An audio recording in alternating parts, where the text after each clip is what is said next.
Baiklah, bismillahirrahmanirrahim. Assalamualaikum warahmatullahi wabarakatuh. Kami dari kelompok 5 akan menjelaskan materi hari ini tentang listrik statis, listrik dinamis, dan kemagnetan. Yang beranggotakan yang pertama itu Ilda Elmonda, yang kedua saya sendiri Hafizah Hamdah, yang ketiga Melia Amrianti, dan yang keempat Miftahul Jannah. Baiklah, pada materi ini kami akan menjelaskan tentang listrik statis, listrik dinamis, selanjutnya teknologi dan memanfaatkan sifat kelistrikan, yang keempat pemanfaatan medan magnet pada migrasi hewan, dan yang kelima teori dasar kemagnetan pada produk teknologi. Pada listrik statis yang akan dibahas yaitu yang pertama muatan listrik, yang kedua hukum Coulomb, yang ketiga medan listrik, yang keempat beda potensial dan energi, yang kelima kelistrikan pada sel saraf, yang keenam yaitu hantaran listrik, dan yang ketujuh hewan-hewan penghasil listrik. Yang pertama saya akan menjelaskan tentang muatan listrik. Muatan listrik adalah muatan dasar yang dimiliki suatu benda yang membuatnya mengalami gaya pada benda lain yang berdekatan dan juga memiliki muatan listrik. Simbol pada muatan listrik ini yaitu Q, dan pada sistem internasional satuan Q adalah Coulomb yang merupakan 6,24 kali 10 pangkat 18 muatan dasar. Q adalah sifat dasar yang dimiliki oleh materi, baik itu berupa proton atau muatan positif maupun elektron atau muatan negatif.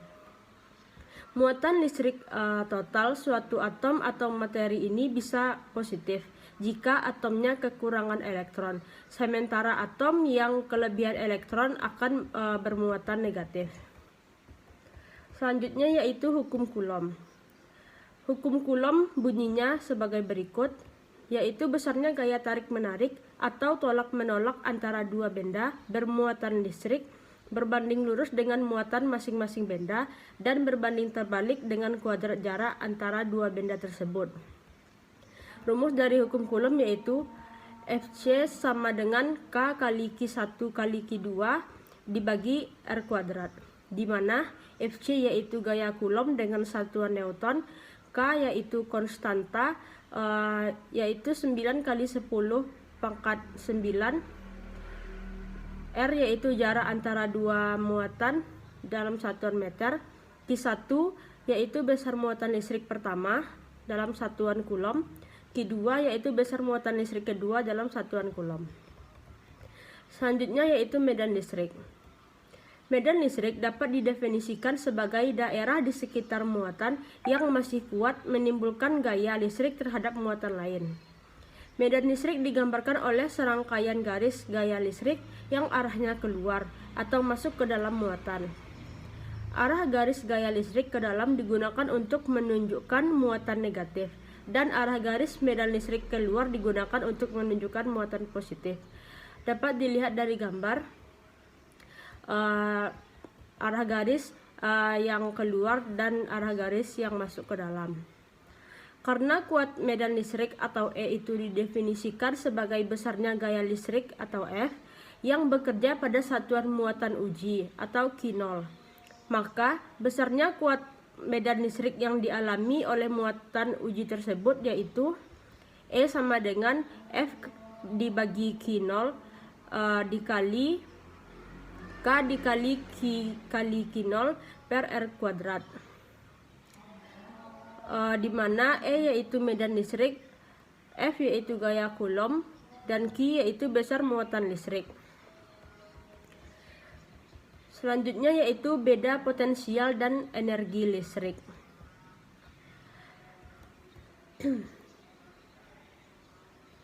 Contoh dari beda potensial dan energi listrik yaitu petir. Petir dapat terjadi karena adanya perbedaan potensial yang sangat besar antara dua awan yang berbeda, atau antara awan dengan bumi, sehingga akan terjadi lompatan muatan listrik, atau perpindahan elektron secara besar-besaran dari awan ke bumi atau dari awan ke awan lainnya. Sehingga besarnya beda potensial listrik dapat dihitung secara matematis sebagai berikut. Delta V sama dengan W per Q, di mana delta V yaitu beda potensial listrik dalam satuan volt, W yaitu energi listrik dalam satuan joule, dan Q yaitu muatan listrik dalam satuan coulomb. Selanjutnya yaitu kelistrikan pada sel saraf. Dapat dilihat pada gambar di samping, yaitu rangkaian listrik pada sel saraf. Tubuh kita juga dialiri oleh arus listrik, khususnya pada saraf, yaitu dengan adanya impuls listrik.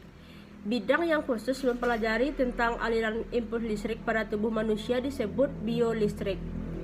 Tegangan pada tubuh berbeda dengan yang kita bayangkan seperti listrik rumah tangga. Kelistrikan pada tubuh hanya berkaitan dengan komposisi ion yang terdapat dalam tubuh, bukan listrik yang mengalir seperti pada kabel listrik di rumah-rumah. Selanjutnya yaitu hantaran listrik. Dalam hantaran listrik terdapat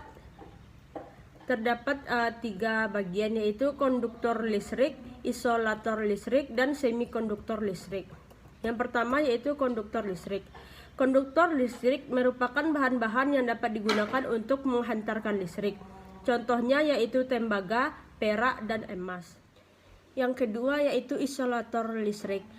Merupakan bahan yang sangat buruk untuk menghantarkan listrik, karena di dalamnya bahan ini elektron sulit mengalir, contohnya plastik dan karet. Selanjutnya yaitu semikonduktor listrik, yang merupakan bahan-bahan yang berada pada suhu rendah bersifat sebagai isolator, sementara pada suhu tinggi bersifat sebagai konduktor. Contohnya adalah karbon, silikon, dan germanium. Pada gambar terdapat hambatan jenis bahannya seperti aluminium, tembaga, emas, dan lain-lain, dan hambatan jenis pada suhu 20 derajat Celcius. Rumus besar hambatan yaitu R sama dengan Rho dikali L per A, di mana R adalah hambatan kawat, Rho hambatan jenis kawat dalam satuan meter, L panjang kawat dalam satuan meter, dan A luas penampang kawat dalam satuan meter persegi. Selanjutnya yaitu hewan-hewan penghasil listrik. Yang pertama ada ikan belalai gajah. Ikan ini disusun oleh ribuan sel elektropax pada bagian ekor yang mampu menghasilkan listrik statis bertegangan tinggi. Yang kedua ada ikan pari elektrik. Ikan pari elektrik mampu mengendalikan tegangan listrik yang ada pada tubuhnya. Kedua sisi kepala ikan pari elektrik mampu menghasilkan listrik hingga sebesar 220 volt. Besar tegangan ini sama seperti tegangan listrik yang ada di rumah. Yang ketiga, hiu kepala martil. Hiu kepala martil biasanya menggunakan kemampuan mendeteksi sinyal listrik untuk mengetahui letak mangsa di bawah pasir, menghindari keberadaan predator, dan untuk mendeteksi arus laut yang bergerak sesuai medan magnet bumi. Selanjutnya ada echidnas. Echidnas memiliki moncong memanjang yang berfungsi sebagai pengirim sinyal-sinyal listrik untuk menemukan serangga atau mangsa. Elektroreseptor echidnas terus-menerus dibasahi agar lebih mudah untuk menghantarkan listrik. Selanjutnya ada belut listrik. Penelitian menunjukkan bahwa belut listrik dapat menghasilkan kejutan tanpa lelah selama 1 jam. Besarnya jumlah energi listrik yang dihasilkan tersebut diyakini dapat membunuh manusia dewasa. Dan yang terakhir ada lele elektrik. Lele air tawar yang berasal dari perairan tropis di Afrika ini memiliki kemampuan untuk menghasilkan listrik hingga sebesar 350 volt. Besarnya energi yang dihasilkan oleh lele elektrik sama seperti energi listrik yang diperlukan untuk menyalakan komputer selama 45 menit. Baiklah, saya di sini akan melanjutkan materi, yaitu sebelum saya melanjutkan materi, perkenalkan nama saya Miftahul Jannah. Baiklah, saya akan melanjutkan materi tentang listrik dinamis. Di mana listrik dinamis ini terbagi materinya terbagi atas 6 subtopik. Yang pertama, arus listrik, yang kedua, sumber arus listrik, yang ketiga, rangkaian listrik, yang keempat, sumber energi listrik, yang kelima, karakteristik rangkaian listrik, yang keenam, transmisi energi listrik. Baiklah, materi pertama yaitu tentang arus listrik. Arus listrik ini, sebelum saya akan membahas tentang arus listrik, saya akan menjelaskan dulu tentang listrik dinamis. Pengertian listrik dinamis. Listrik dinamis itu adalah listrik yang berubah-ubah atau bisa bergerak yang disebut dengan arus listrik. Jadi, arus listrik ini berasal dari aliran elektron yang mengalir terus-menerus dari kutub negatif menuju kutub positif, dari potensial tinggi menuju potensial rendah. Arus listrik ini pada rangkaian tertutup, skalar tertutup atau posisi on, arus listrik akan mengalir pada lampu menyala. Pada rangkaian listrik tertutup, besar unsur listrik yang mengalir pada rangkaian dapat ditentukan dengan menghitung besar muatan listrik yang mengalir pada rangkaian setiap detiknya. Hal ini dikarenakan besar arus listrik yang mengalir dalam satu rangkaian tertutup sebanding dengan besarnya muatan listrik yang mengalir pada setiap detik. Atau secara matematisnya bisa ditulis yaitu I sama dengan Q per T, di mana I itu arus listrik, Q itu muatan listrik, T itu adalah waktu. Bisa juga atau dirumuskan Q sama dengan N kali E, sehingga I persamaan yang di atas bisa diubah menjadi I sama dengan N dikali E per T, di mana N itu jumlah muatan listrik dan E itu muatan elektron. Baiklah, selanjutnya yaitu tentang rangkaian listrik, di mana rangkaian listrik ini terbagi atas 2 rangkaian. Yang pertama yaitu, sebelum kita membahas tentang kedua rangkaian ini, rangkaian listrik itu kita akan membahas tentang rangkaian listrik terlebih dahulu. Rangkaian listrik itu tidak memiliki percabangan kabel. Rangkaian tersebut disebut dengan rangkaian seri. Ketiadaan percabangan kabel pada rangkaian listrik seri mengakibatkan aliran listrik akan terputus jika salah satu kabelnya terputus, sehingga arusnya tidak ada yang mengalir di dalam rangkaian dan seluruh lampu akan mati. Sedangkan pada rangkaian listrik yang memiliki percabangan kabel, rangkaian tersebut disebut dengan rangkaian paralel. Jika salah satu ujung kabel terputus, maka arus listrik akan tetap mengalir pada kabel lainnya yang masih terhubung dan beberapa lampu lainnya akan tetap menyala. Baiklah, di mana dapat kita lihat pada gambar, yaitu pada gambar rangkaian hambatan listrik seri, di mana kita lihat I itu sama dengan I2 atau IA itu sama dengan IB. Sedangkan V1 itu tidak sama dengan V2 atau VA itu tidak sama dengan VB. Jadi dapat dirumuskan V total sama dengan V1 ditambah V2 ditambah seterusnya sampai seterusnya. VS itu dapat dirumuskan, VS itu sama dengan IS dikali RS, di mana bisa kita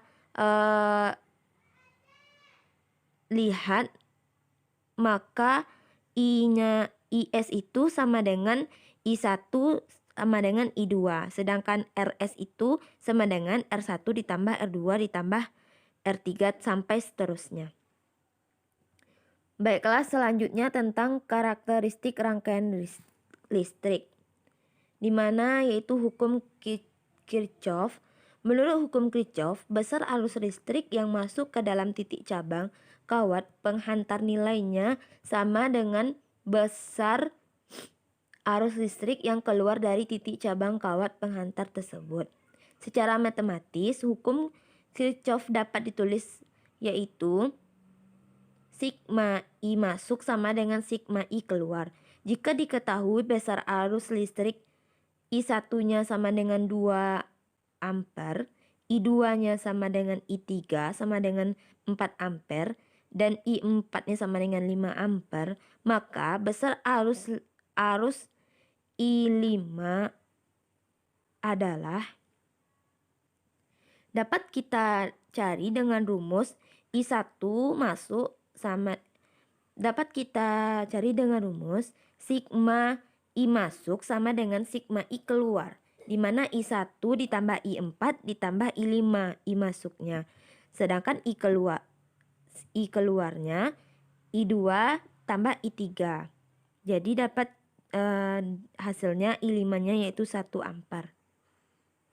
Selanjutnya tentang karakteristik rangkaian listrik juga, yang nomor 2-nya itu rangkaian GGL dan hukum Ohm pada rangkaian tertutup.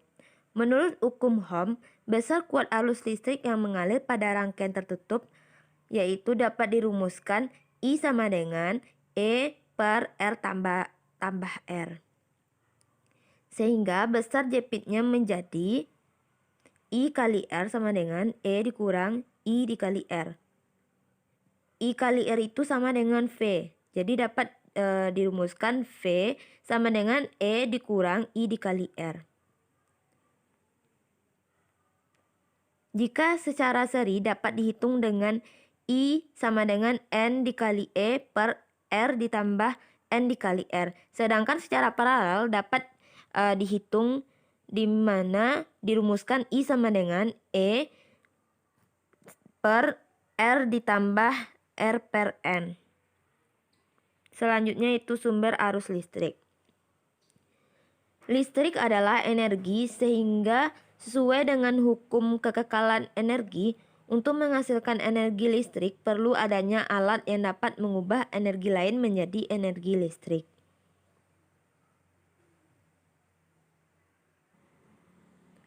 Di mana secara umum sumber arus listrik ini terdiri atas 2 jenis. Yang pertama yaitu sumber arus searah, dapat disingkat dengan DC, direct current, di mana sumber arusnya elemen volta, elemen kering, akumulator, solar cell, dinamo, diesel. Proses perubahan energinya dari elemen volta ini dari kimia ke listrik, elemen kering ini dari kimia ke listrik, akumulator ini dari kimia ke listrik, solar cell ini dari kalor ke listrik, dinamo diesel ini gerak ke listrik. Yang kedua yaitu sumber arus bolak-balik, dapat disingkat dengan AC, alternating current, di mana sumber arusnya yang ada 2. Yang pertama dinamo AC, yaitu proses perubahan energinya dari gerak ke listrik. Yang kedua generator, proses perubahan energinya dari gerak ke listrik.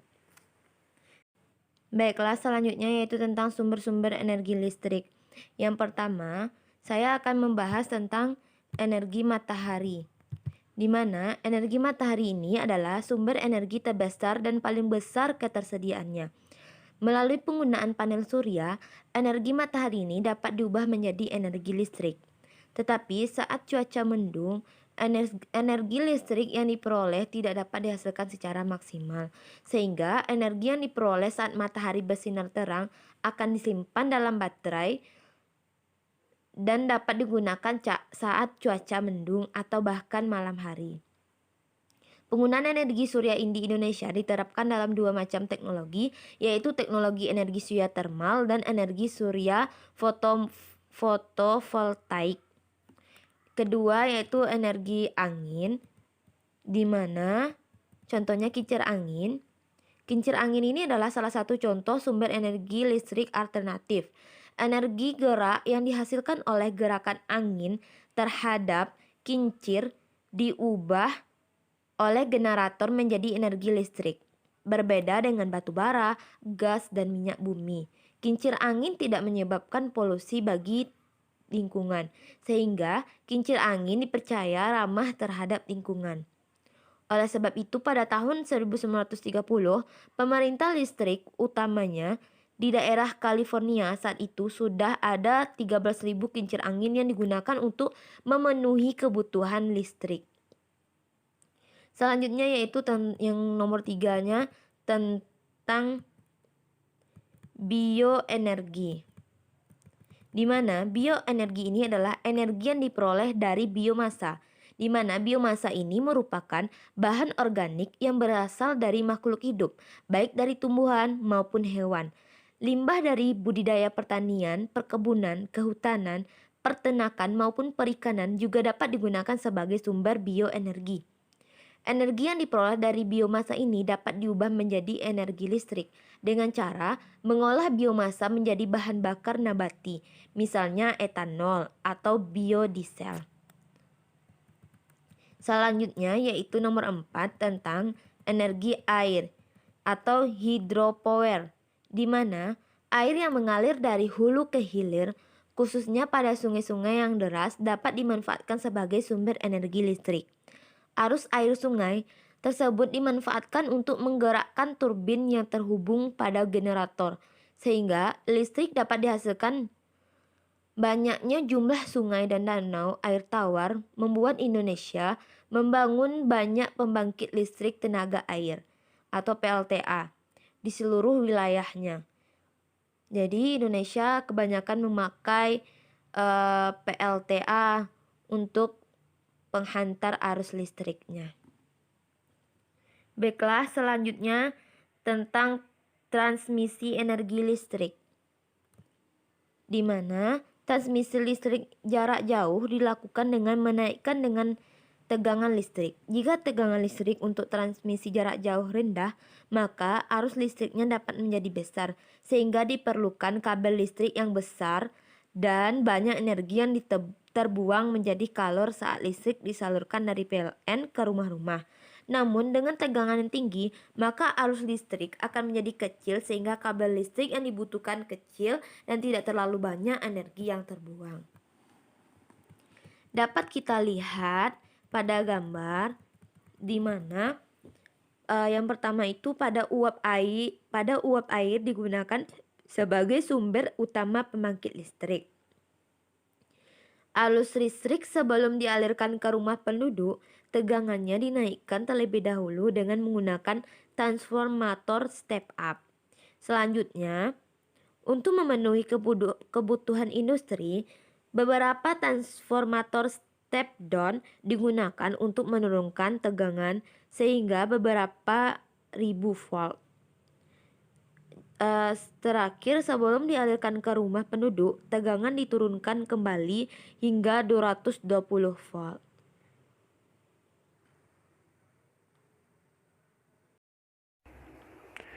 Materi selanjutnya yaitu teknologi dan memanfaatkan sifat kelistrikan. Yang pertama yaitu pembuatan kondensator pada rangkaian elektronik. Sebuah kondensor atau bisa disebut dengan kapacitor terdiri atas dua buah pelat logam yang dipisahkan oleh suatu bahan dieelektrik. Bahan-bahan dieelektrik yang umum digunakan ialah keramik dan gelas. Jika kedua ujung pelat logam diberi tegangan listrik, maka muatan-muatan positif akan mengumpul pada salah satu kaki metalnya. Dan pada saat yang sama, muatan-muatan negatif yang terkumpul pada ujung logam yang satu lagi. Yang kedua yaitu generator Van de Graaff. Generator Van de Graaff dapat menghasilkan beda potensial yang sangat besar hingga jutaan volt. Generator ini terdiri atas bola logam, pita karet, roda pemutar, dan elektroda. Yang ketiga yaitu pengumpal asap. Pengumpal asap terdiri atas kawat dan pelat logam. Kawat dialiri tegangan tinggi hingga 60 kV, sehingga menghasilkan banyak elektron dan kawat menjadi bermuatan negatif. Pelat logam pada dinding cerobong menjadi bermuatan positif karena terinduksi kawat yang bermuatan negatif. Asap dan debu berasal dari bagian bawah cerobong menuju ke atas melewati sehingga menjadi bermuatan negatif. Ketika debu melewati pelat logam, debu akan ditarik oleh pelat logam dan jatuh ke dasar cerobong asap, sehingga asap yang dihasilkan bersih. Yang keempat, yaitu sebagai penerangan. Pada malam hari, Saat tidak ada sinar matahari, tentunya dunia akan menjadi gelap gulita, sehingga manfaat energi bisa dijadikan sebagai sumber penerangan. Energi listrik ini bisa digunakan untuk menyalakan lampu. Yang kelima yaitu sumber energi. Listrik ini digunakan sebagai sumber energi untuk menghidupkan berbagai macam peralatan rumah tangga, serta peralatan elektronik lainnya. Bahkan, hampir semua aktivitas manusia sehari-hari tidak bisa dilepaskan dari yang namanya energi listrik. Contohnya saja, saat menyalakan TV. Yang keenam yaitu sarana hiburan. Hampir semua sarana hiburan pada saat ini dalam beroperasi sangat membutuhkan energi listrik. Misalnya, listrik ini digunakan untuk pengoperasian ponsel, DVD, game, dan lain sebagainya. Yang ketujuh yaitu penghasil panas. Manfaat listrik lainnya adalah sebagai penghasil panas, karena arus listrik ini bisa mengalir dengan manfaat nikel atau elemen-elemen pemanas yang bisa menghasilkan panas. Panas inilah yang bisa digunakan untuk keperluan manusia sehari-hari. Misalnya, energi listrik ini bisa menghasilkan panas untuk kompor listrik, setrika, penanak nasi, alat pengering rambut, dan lain sebagainya. Yang terakhir yaitu penghasil gerak. Manfaat dari listrik untuk kehidupan manusia adalah sebagai penghasil gerak. Dalam hal ini, banyak sekali barang-barang kebutuhan manusia yang membutuhkan energi listrik untuk pergerakannya. Misalnya, yaitu seperti energi gerak seperti mobil, motor, kipas angin, dan lain sebagainya. Selanjutnya yaitu pemanfaatan medan magnet pada migrasi hewan. Medan magnet bumi adalah daerah di sekitar bumi yang masih dipengaruhi oleh gaya tarik bumi. Hewan memanfaatkan medan magnet bumi untuk mempertahankan kelangsungan hidupnya. Hewan mampu mendeteksi medan magnet bumi karena di dalam tubuh hewan terdapat magnet. Fenomena tersebut dinamakan dengan biomagnetik. Migrasi adalah perjalanan secara teratur dari satu tempat ke tempat lain selama waktu tertentu. Tujuan hewan melakukan migrasi adalah untuk mendapatkan lebih banyak makanan, tempat yang lebih baik untuk membangun sarang, atau lebih banyak sinar matahari di tempat lain. Sedangkan navigasi atau paduan arah adalah penentu kedudukan dan arah perjalanan pulang hewan-hewan yang telah bermigrasi. Nah, pada gambar yaitu migrasi burung, migrasi ikan, migrasi penyu, migrasi lobster duri, dan magnet dalam tubuh bakteri. Migrasi burung dan migrasi ikan sama saja, yaitu dia bermigrasi untuk mencari makanan, lalu setelah itu pulang ke tempat asalnya. Nah, pada saat hewan tersebut pulang ke tempat asalnya, mereka memiliki magnet untuk mengetahui jalan pulang ke tempat asalnya. Yang ketiga yaitu migrasi penyu. Nah, migrasi penyu ini yaitu dia mampu pulang ke tempat asalnya dengan meninggalkan jejak-jejak magnetik ketika menetas. Nah, jejak-jejak magnetik tersebut yang akan digunakan untuk kembali ke tempat asalnya. Migrasi lobster duri, yaitu migrasi lobster duri ini pada penelitian oleh Kenneth Lohman.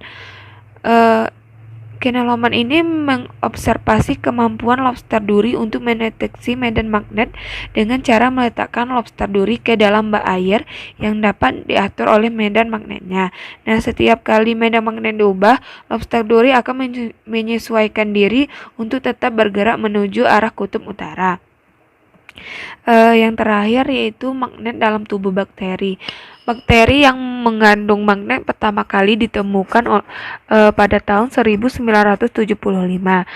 Mereka adalah mikroba yang mampu menyesuaikan diri dengan medan magnet karena memiliki nanokristal magnetik kecil bernama magnetosome dalam tubuhnya. Magnetotaktik bakteria merupakan kelompok bakteri yang mampu melakukan navigasi dan bermigrasi dengan memanfaatkan medan magnet. Beberapa jenis bakteri ini memiliki flagela yang berfungsi sebagai pendorong. Baiklah, saya Melia Amrianti akan melanjutkan penjelasan materi selanjutnya, yaitu tentang kemagnetan, di mana pada materi kemagnetan ini membahas tentang pengertian medan magnet, konsep gaya magnet, sifat magnet bahan, cara membuat magnet, penerapan elektromagnet dalam kehidupan sehari-hari, cara menghilangkan kemagnetan, dan yang terakhir yaitu kemagnetan dalam produk teknologi. Yang pertama yaitu tentang pengertian medan magnet. Magnet adalah suatu objek yang mempunyai suatu medan magnet. Kata magnet berasal dari Yunani, yaitu magnetis litos, yang berarti batu magnesian, atau nama sebuah wilayah di Yunani pada masa lalu yang dimana terkandung batu magnet. Dapat dilihat pada gambar tersebut ada macam-macam bentuk magnet.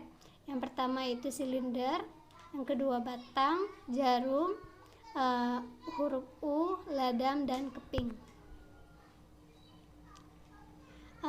Yang materi selanjutnya yaitu tentang konsep magnet.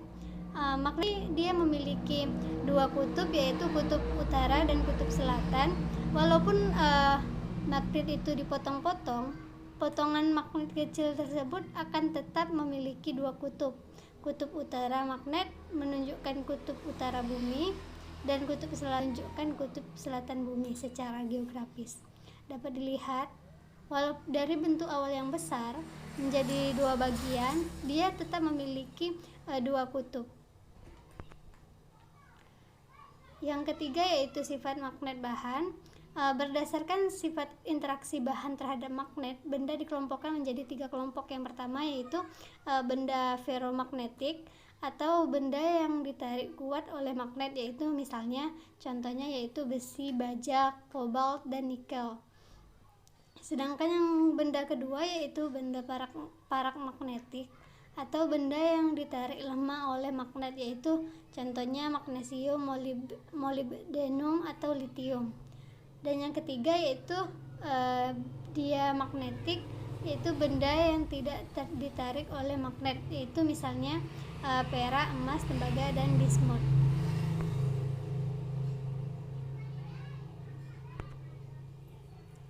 Cara membuat magnet yaitu ada 3 cara. Yang pertama yaitu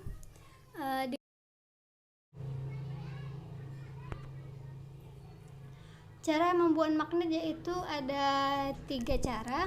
Yang pertama yaitu digosok dengan magnet secara searah.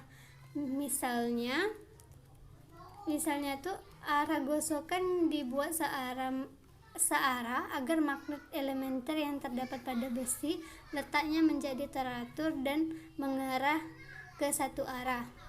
Nah, kutub-kutub yang terbentuk tergantung pada kutub magnet yang digunakan. Maksudnya pada ujung terakhir besi yang digosok akan memiliki kutub yang berlawanan dengan kutub ujung magnet penggosoknya. Yang kedua yaitu induksi magnet, di mana jika besi dan baja diletakkan di dekat magnet tetap, misalnya neodymium kan, sehingga magnet elementer yang terdapat pada besi dan baja akan terpengaruh atau tereduksi magnet tetap. Selanjutnya yaitu tentang arus listrik searah atau DC atau elektromagnet. Dengan cara ini yaitu cara meliliti besi atau baja dengan kawat penghantar yang dialiri arus DC, karena arus DC dapat menyamakan arah magnet elementer pada besi atau baja. Berikut yaitu penerapan elektromagnetik dalam kehidupan sehari-hari. Yang pertama yaitu ada bel listrik, saklar. Yang ketiga itu telepon kabel. Pada bel listrik ini cara kerjanya yaitu ketika tombol listrik itu ditekan, maka rangkaian arus listrik menjadi tertutup dan arus mengalir pada kuparan yang mengakibatkan besi di dalamnya menjadi elektromagnet yang mampu menggerakkan lengan pemukul untuk memukul bel sehingga berbunyi. Sedangkan pada saklar elektromagnetik yaitu untuk memutuskan atau menghubungkan arus listrik pada rangkaian listrik. Saklar ini bekerja ketika saklar membentuk rangkaian tertutup dan lilitan kawat sebagai elektromagnet yang menarik ujung besi ke bawah. Setelah besi yang tertarik ke bawah, ujung besi lainnya akan menyimpang ke kanan dan mendorong tangkai ke kiri, sehingga tangkai kiri dan ke kanan akan saling bersentuhan untuk mengaliri arus listrik. Yang ketiga yaitu tentang telepon kabel, di mana pada cara kerjanya yaitu energi listrik yang mengalir pada kabel telepon menimbulkan efek elektromagnet yang kekuatannya berubah-ubah sehingga mampu menggetarkan diafragma besi lentur pada speaker, yang pada akhirnya menggetarkan udara di sekitar dan memberikan efek dengar bagi telinga kita.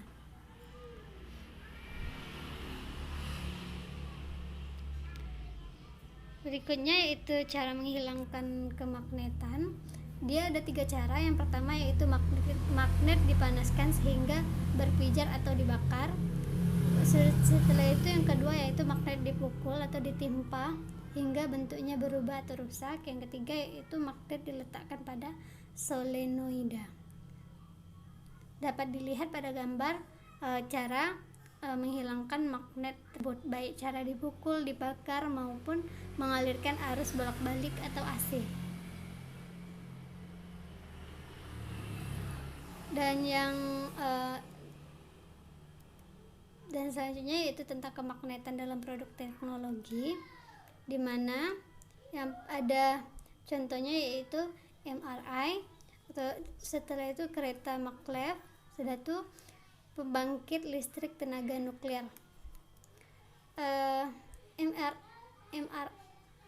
MRI ini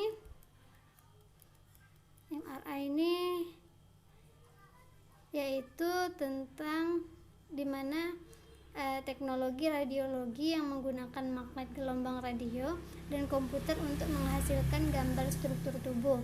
Sedangkan pada kereta maglev yaitu kereta api yang mengambang secara magnetik, sering juga disebut kereta api magnet. Seperti namanya, dari kereta api ini dapat memanfaatkan gaya magnet yang mengangkat kereta sehingga mengambang, tidak menyentuh rel sehingga gaya gesek dapat dikurangi.